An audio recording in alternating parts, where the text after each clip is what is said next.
Hi అండి. చిన్ని గుండెల్లో ఎన్ని ఆశలో మూవీలో సాంగ్స్ చూసాను, చాలా బాగున్నాయి. 4 సాంగ్స్ చూసాను, 4 కూడా చాలా బాగున్నాయి. అండ్ మ్యూజిక్ కూడా ఒక ఎమోషనల్గా అయితే చాలా బాగున్నాయి, నాకు నచ్చింది, సూపర్. అండ్ చిన్నపిల్లల సాంగ్స్ కూడా చాలా బాగుంది, చాలా అట్రాక్టింగ్గా ఉంది. And all the best to Murali sir. చిన్ని గుండెల్లో ఎన్ని ఆశలో సాంగ్స్ విన్నారా?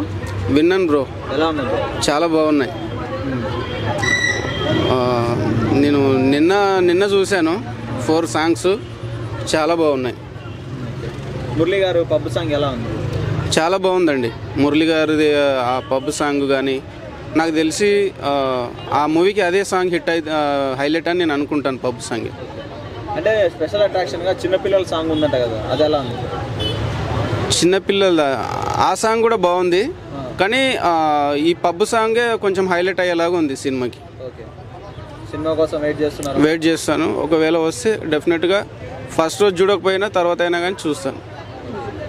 మ్యూజిక్ ఎలా ఉంది? మ్యూజిక్ బాగుందండి. మ్యూజిక్ బాగుంది, సాంగ్స్ బాగున్నాయి, యాక్టింగ్ బాగుంది. మురళి గారిది డ్యాన్స్ కూడా బాగుంది, ఆయన యాక్టింగ్ కూడా బాగుంది. మూవీ హిట్ అవుతుందని నేను అనుకుంటాను. డెఫినెట్గా వెయిటింగ్ సినిమా ఎప్పుడు వస్తుందని. నేను చెప్పేది ఏంటంటే కొత్త హీరో కాబట్టి మనం అందరం సపోర్ట్ చేద్దాం, కొత్త వాళ్ళ టాలెంట్ని మనం ఎంకరేజ్ చేద్దాం అని నేను మన ఆడియన్స్ కూడా నేను చెప్పేది. చిన్న గుండెల్లో ఎన్నో ఆశలు 4 సాంగ్స్ రిలీజ్ అయ్యాయి, అద్భుతంగా ఉన్నాయి సాంగ్స్. మంచి మెసేజ్ ఓరియంటెడ్గా మ్యూజిక్ డైరెక్టర్ గారు కూడా రాశారు. మురళీ సార్ కూడా బాగానే డైరెక్షన్ ఉంది. కొత్త వాళ్ళు బయటకు వచ్చి అంటే ఫిలిం ఇండస్ట్రీలోకి వచ్చి కొత్తవి తీసుకొని వచ్చి ప్రేక్షకులను ఎంటర్టైన్మెంట్ చేయడానికి ఇది సరికొత్త నాంది అని భావిస్తున్నాం. మురళీ సార్కి ఆల్ ద బెస్ట్. చిన్న గుండెలో ఎన్ని ఆశలు 4 పాటలు రిలీజ్ అయి ఉన్నాయి. 4 పాటల్లో మనం చెప్పుకునే పాట ఏంటంటే ముందు బాబులందరికీ వందనాలు. ఏందో ముందు అని చెప్పి ఒక పాట పబ్బులో వేశాడు ఆయన. మురళీ సార్ అంట, నేను కొత్తగా చూస్తున్నా, ఆయన ఎవరో సీనియర్ ఒక యాక్టర్ చేస్తాడు కదా, సేమ్ అదే విధంగా చేశాడు. మ్యాక్సిమం పెద్ద హీరోలు చేసినట్టు ఎవరికి తగ్గకుండా మిడువాలంగా వేసాడు డ్యాన్స్. దాంట్లో మాత్రం ఈ ముందు సాంగ్ మాత్రం ముందు బాబులకి ఇంకా ప్రతి పబ్బుల్లో మనకు వచ్చేది ఈ సాంగే. ముందు నైస్గా ఒక చిన్న స్టెప్ వేసి ఇట్లా దండం పెట్టాడు, బీవచ్చం సృష్టించాడు ఒక్కసారిగా. మన మురళీ సార్కి మాత్రం ఒకసారి వేసుకోవాలి. ఆయన సింపుల్గా అసలు మామూలుగా కామన్ మ్యాన్ వచ్చినట్టు ఆ స్టెప్ వేయగానే ఒక గ్రేస్ కనిపించింది. ఆ గ్రేస్ చూసి ఖచ్చితంగా ఈ సినిమా రిలీజ్ కోసం అందరూ వెయిట్ చేస్తారు.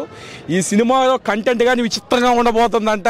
ఈ పాటలు రాసింది కానీ ప్రత్యేకత ఎవరంటే మన మురళీ సారే అంట. ఆ సార్ పాటలు రాసి డ్యాన్స్ చేసి సినిమా కోతే. సినిమా కోసం అందరూ వెయిట్ చేయండి, పద్ధతిగా సినిమా చూసి ఎంజాయ్ చేద్దాం. చూసారా సాంగ్స్? చూసాను. ఎలా ఉన్నాయి? ఏడిపించను. చిన్ని గుండెలో ఎన్ని ఆశలు. మురళి గారు కదా హీరో, చిన్న మనసుతో నటించేసి మరోసారి మా మమ్మీని గుర్తు చేశాడు. ఆ సాంగ్ వినగానే కళ్ళలాగా నీళ్ళు వస్తున్నాయి. అయ్యా, నా మీద ఏమైనా నీకేమైనా కక్ష ఉందా? వచ్చి కళ్ళలో పెట్టి ఏదో చూపించేసి కళ్ళలాగా నీళ్ళు తీసుకొచ్చినావు. చాలా బాగుంది భయ్య, నిజంగా. మరోసారి మా అమ్మని చూసినట్టు నిజంగా ప్రామిస్. నిజంగా మురళి గారు 3 సాంగ్స్ చూశాను నేను, చాలా బాగున్నాయి. ఫస్ట్ పబ్బుది ఎంజాయ్ చేసినట్టుగా ఉంది. పబ్బు సాంగు కంపల్సరీ ఎవరైనా కానీ బాధలో తాగుతారు, ఏదైనా ఫంక్షన్లో ఎంజాయ్ కోసం తాగుతారు. ప్రతి సందర్భంలో మందు మాత్రం కంపల్సరీ తాగుతారు. ఒకవేళ ఒక లవరు మోసం చేసినా కానీ బాధతో తాగుతారు, లవరు ఓకే చెప్పినా కానీ సంతోషం కొద్ది తాగుతారు. అట్లా ఒక పబ్లో ఆ సాంగ్ చాలా ఎంజాయ్ చేసినట్టుగా మంచిగా ఉంది, చాలా బ్రహ్మాండంగా ఉంది. కానీ ఈ అమ్మ పాట మాత్రం ఏడిపించింది. ఆ కృష్ణుని పాట కూడా చాలా బాగుంది, సూపర్ ఉన్నాను నిజంగా.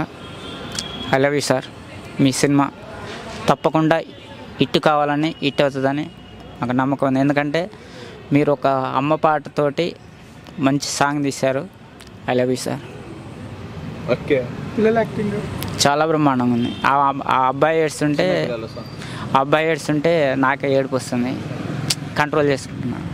కెమెరా లొకేషన్ కానీ సెట్టింగ్ కానీ మొత్తం ప్రతి షాట్ చాలా నీట్గా ఉంది. కెమెరా కూడా క్లారిటీ బాగుంది. ఎందుకంటే నేను రివ్యూ కాదు, ఆర్టిస్ట్ని కూడా, సింగిల్ టేక్ ఆర్టిస్ట్ని నేను. చాలా బ్రహ్మాండంగా ఉంది. I love you sir. Me cinema success కావాలని, బ్రహ్మాండమైన ఇండస్ట్రీ ఇటు కొట్టాలని నా మనస్ఫూర్తిగా మీకు తెలియజేస్తున్నాం సార్. I love you. మంచి సాంగ్ ఇచ్చారు మాకు. సినిమా కంటెంట్లో శక్తి ఉంటే ఏ హీరో ఆ హీరో చిన్న ఆయన పెద్ద ఆయన అనేది ఏమి ఉండదు. కంటెంట్లో కరెక్ట్గా ఉంటే ఏ సినిమానైనా ఆదరిస్తారు.